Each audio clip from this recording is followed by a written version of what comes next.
Okay, so this video is going to serve as an overview for your chapter over sequences and series, and hopefully, if you're watching this, you've already done some stuff in class, maybe taken some notes, and you just want sort of a visual of everything tied together and sort of how to tell the difference between different things.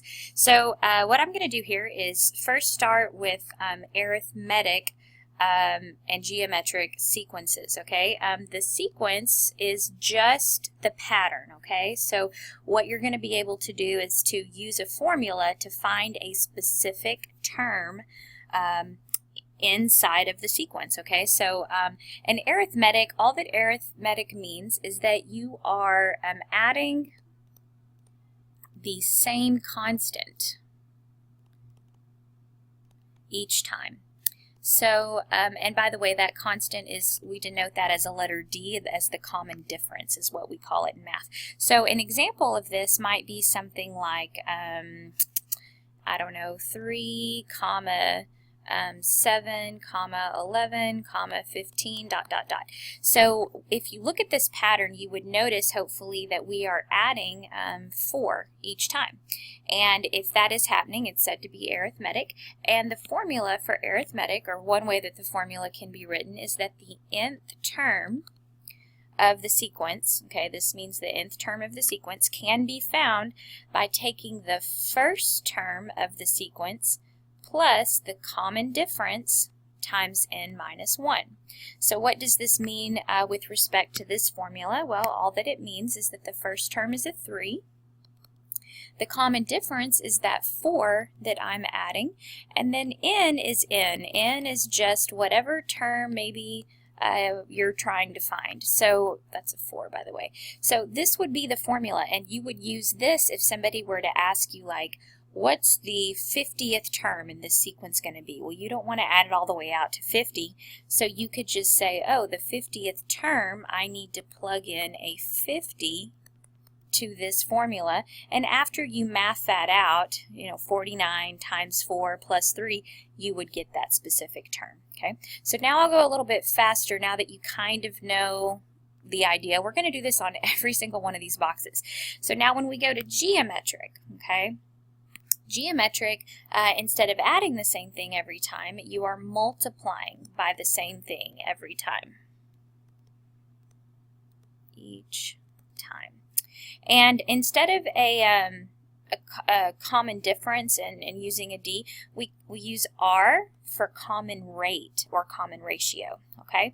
And so an example of this might be, let me start with that same 3, but then let me do something like this. How about -1/3?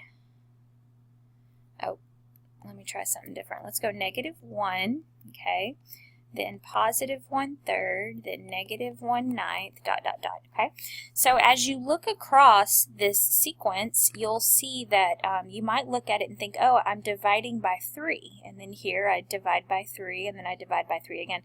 You're right, you are dividing by 3, but you can also think of that as a multiplication problem. So instead of divide by 3, think I am multiplying by 1/3.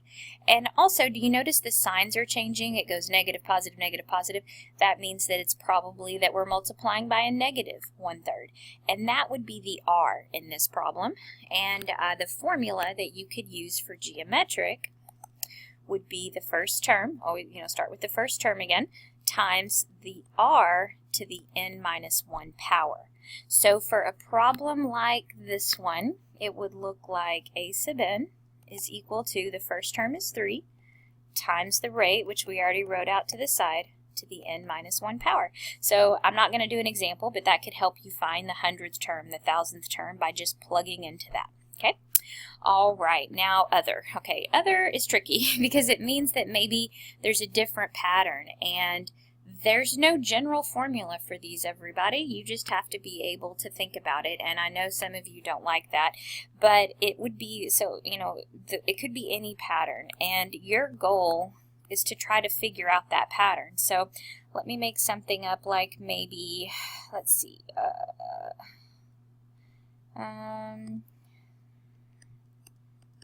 dot, dot, dot. Okay, so if you see something like this, it's going to be tricky because you're going to say, well, I'm adding each time, but notice you're not adding the same number each time, right? Otherwise, it would be arithmetic, but it's not because you're not adding the same thing each time. So sometimes when you look across, it's hard to figure out the pattern. So what I do is if I have to come up with my own pattern and I don't get to use one of these two, then underneath it, I just kind of, underneath it, I think, okay, this is the first term, so I need a formula that can turn a 1 into a 2, since it's the first term. When I get to the second term, I need a formula that can turn the 2 into a 5, the third term turn a 3 into a 10, and so on and so forth.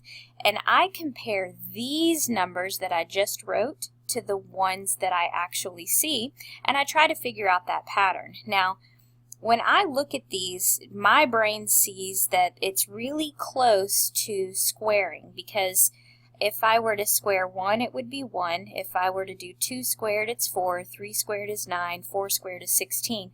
So if you notice that, oh, I'm really close to squaring them, you could start with a formula like the following, n squared. But then what happens? Well, I square whatever the n is, but then I have to add 1 to it, and that's going to turn it into these. Now, some people are really good at this. Some people are really bad at this. Don't panic if you're bad at this, because there will be way more of these than there will be that, okay? All right, so now let's talk series. So on a series, the difference is going to be that, I mean, it's the same thing in terms of the patterns, okay? But with a series, you're actually adding them together, okay?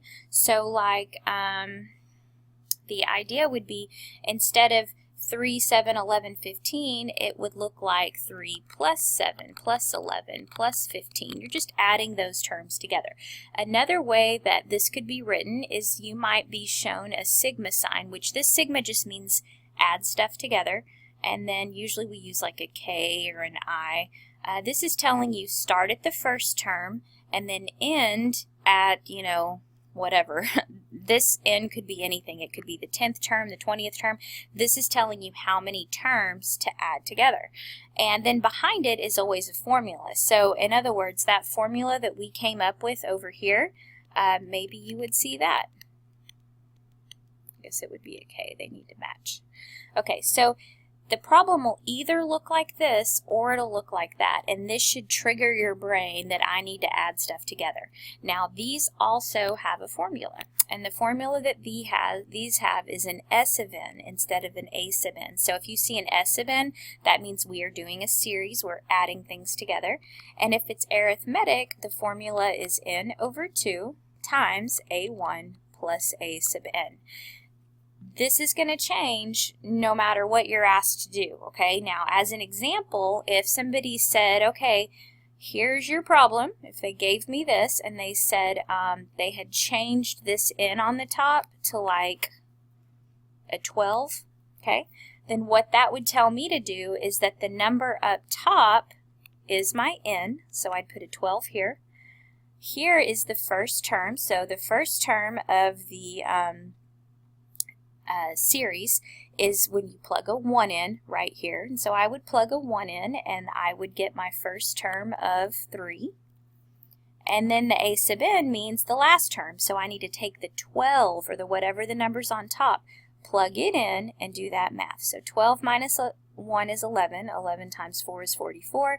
44 plus 3 is 47. This would be my formula that would help me find S sub 12, which means the sum of the first 12 terms. So I'm going to erase that and go back to general formulas, because I want you to have just a general formula here that works every time. This is what you should memorize or write down or whatever. Okay, so on this next one I won't do the example, we'll just write out what it means. So geometric, I'm going to take the same one from over here. We would be adding the 3 plus the negative 1 plus the 1/3 plus the negative 1/9. We'd be adding all those. If it was behind a sigma, it might look like this. Notice I'm just stealing the formula that I made up over here, and that's how it looks when it's behind a sigma. But this triggers my brain, oop, I need a new formula because now we are adding stuff together. And then S sub n in this case would be the first term times 1 minus r to the n all over 1 minus r. Okay? And as far as other summation formulas, if you are in pre-AP, you will definitely see a list that the teacher will probably post and you'll get to use them. I don't have them memorized, in fact, and that's why your teacher probably will also post them for you. So I don't really have anything to add up here. Just keep in mind that on a general one, I mean, you are adding terms now, okay? You are not just listing them out. You need to make sure you understand sigma notation and what to add, okay? So if you saw sigma, whoa, that was a terrible sigma. If you saw a sigma, maybe a 6 was on top, k equals 1, and it was the formula from over here, then what that would tell me is, in words, I need to add together terms 1 through 6, and so you could actually just find them. It would be pretty easy. You would start by plugging in a 1 squared plus 1, then you would plug in a 2, then you would plug in a 3, then you'd plug in a 4, then you'd plug in a 5, then you'd plug in a 6, and then you would just add all 6 of those terms together, and that would be your answer or your sum. Okay, hopefully that helps kind of clear some things up with this chapter. If nothing else, it gives you all of your important formulas in one place that you can use. And if you need anything else from me, just let me know. Thanks.